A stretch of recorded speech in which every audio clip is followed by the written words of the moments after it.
Assalamualaikum warahmatullahi wabarakatuh. Balik lagi bersama saya Arbain di channel BF Dream. Kali ini saya akan mengulas tentang bagaimana keadaan dunia tanpa adanya iblis ataupun setan. Apakah dunia akan berubah menjadi lebih baik? Sebelum kita ke inti videonya, bagi yang belum subscribe silahkan di subscribe dulu. Dan bagi yang sudah subscribe, mari kita lanjutkan.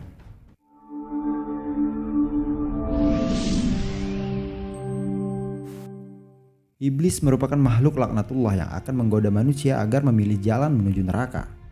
Sejak baru lahir hingga manusia menuju ajal, tidak akan pernah lepas dari godaannya. Golongan ini tidak akan membiarkan Bani Adam menjalankan perintah Allah dan Rasul-Nya. Banyak manusia berpikir, jika demikian jahat iblis tersebut, mengapa Allah tidak membinasakannya saja? Tapi Allah tentu tidak menciptakan makhluk ini tanpa fungsi. Pernah suatu ketika Nabi Sulaiman alaihissalam memohon kepada Allah untuk menangkap iblis dan memenjarakannya. Nabi berharap ketiadaan iblis ini akan membuat manusia hidup lebih tentram dan damai tanpa dosa. Namun, apa yang terjadi setelahnya membuat Nabi Sulaiman kembali melepaskan makhluk tersebut. Sebenarnya kondisi apa yang dialami dunia tanpa iblis dan setan? Berikut ulasannya. Kisah ini dipetik dari buku Kisah-Kisah Allah karya Ahmad Mir Khalafzadeh dan Kasimir Khalafzadeh. Dalam sebuah riwayat diceritakan bagaimana Nabi Sulaiman alaihissalam memiliki kekuatan penuh menundukkan kalangan manusia, jin dan hewan.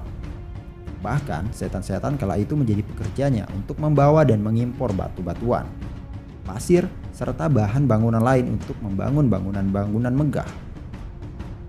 Namun meski dengan kekayaan dan kekuasaan tersebut, ternyata Nabi Sulaiman mencari makan dari rezekinya yang diperoleh dengan berjualan tas di pasar. Padahal, di dapur sang raja setiap hari selalu dimasak 4.000 unta, 5.000 sapi, dan 6.000 kambing. Di dalam buku tersebut dituliskan sebuah riwayat saat Nabi Sulaiman alaihissalam memohon kepada Allah agar diperbolehkan memenjarakan iblis.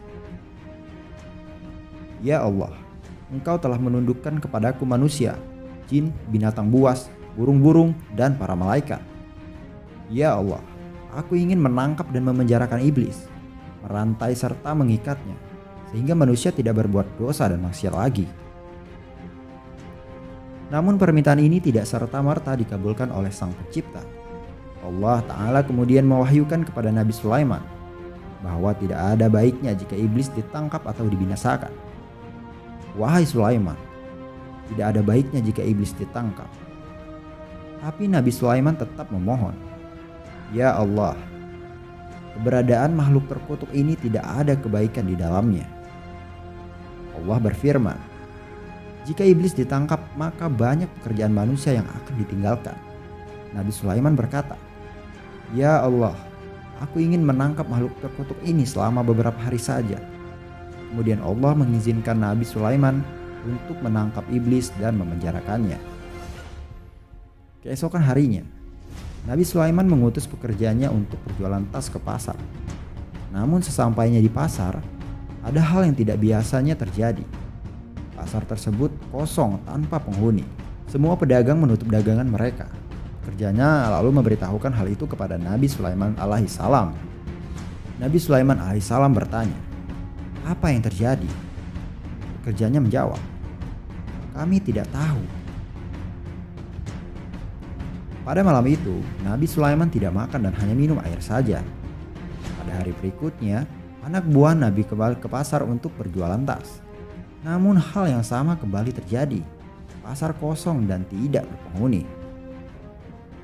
Ternyata setelah dicari tahu, manusia lebih banyak memilih menutup pasar. Mereka pergi ke masjid dan menuju kuburan untuk mengingat kematian, menangis, dan meratap. Mereka sibuk mempersiapkan bekal menuju ke akhirat tanpa memperdulikan lagi keindahan duniawi. Hal ini tentu membuat sang nabi keheranan. Apa yang sedang terjadi? Pikirannya. Nabi Sulaiman lalu bertanya kepada Allah perihal ini. Kenapa orang-orang tidak bekerja mencari nafkah? Lalu Allah mewahyukan kepada Nabi Sulaiman, Wahai Sulaiman, engkau telah menangkap iblis itu, sehingga akibatnya manusia tidak bergairah bekerja mencari nafkah. Bukankah sebelumnya telah kukatakan kepadamu bahwa menangkap iblis tidak mendatangkan kebaikan? Mendengar jawaban Allah, Nabi Sulaiman kemudian melepaskan iblis dan bala tentaranya. Dan benar saja, keesokan harinya pasar kembali ramai. Manusia kembali bersemangat bekerja mencari harta dunia untuk makan dan memenuhi kebutuhannya. Jadi kesimpulannya, jangan berprasangka buruk terhadap ciptaan Allah, meski dia kita anggap tidak berguna sekalipun. Karena Allah lah yang maha tahu apa yang dia ciptakan.